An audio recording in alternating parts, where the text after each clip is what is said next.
The key piece in doing pails and rails from a 90-90 position for hip internal rotation is going to be focusing on the pelvis and making sure we're not letting the pelvis feed into our movement here. So remember, anytime we do joint training exercises, we're trying to isolate a particular movement at the joint. So when that is hip internal rotation, we really want to focus on stability at the pelvis so internal rotation can start to work on its own. In order to do this, you want to have a couple yoga blocks handy. It's just going to be our easiest way to block up the position that you should start your pails and rails.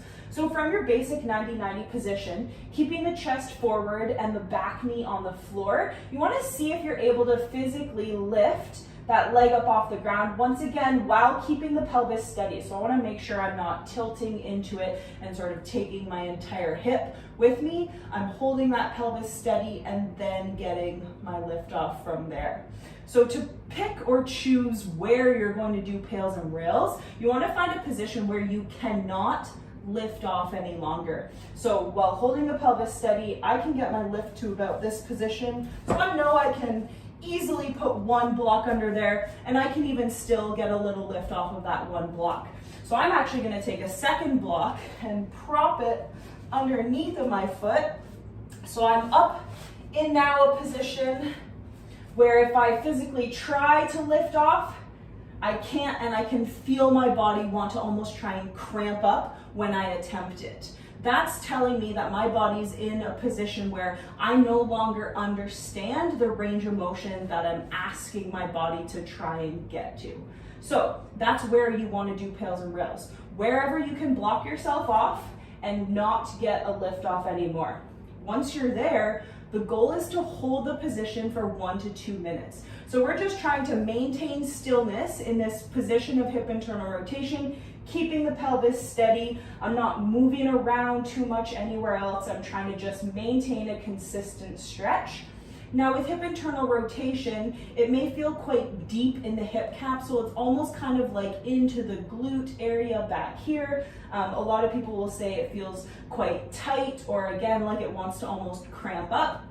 So long as you can handle those sensations, the goal is to sit in them and try to calm your nervous system down with slow, controlled breath to try to allow your nervous system to understand that position a little bit more. So then when we start to do our pails and rails efforts, we actually get a little bit more range of motion we get a little more understanding of that new range of motion in the hip.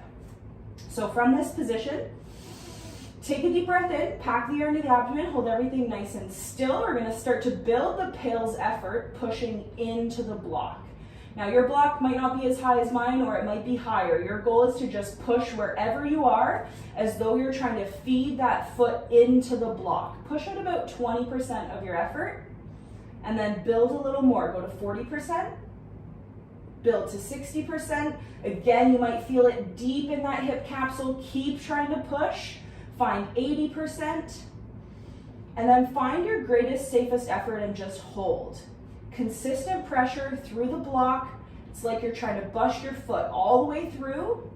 Keep trying to push for 5, 4, 3, 2, and rails. Now try to lift that foot off of the block. Remember, we blocked you off in a position where you can't lift, so it shouldn't actually come up, but you're attempting to lift. You're making that foot as light against your blocks as you possibly can. This hip is working really hard, really deep in that hip capsule. We're feeling lots of stuff working. Keep trying to lift for 4, 3, 2, 1, and relax. Try to stay in position for a couple slow breaths while you're still under a stretch. If by the end of the rails contraction you were starting to get a lift off, then your next step would be to block yourself off a little bit higher. So when you go into the second round of pails and rails, you can't get the lift off again to start. We're always trying to block off the position of ability with the pails and rails so we start to create ability in new positions. Rinse and repeat.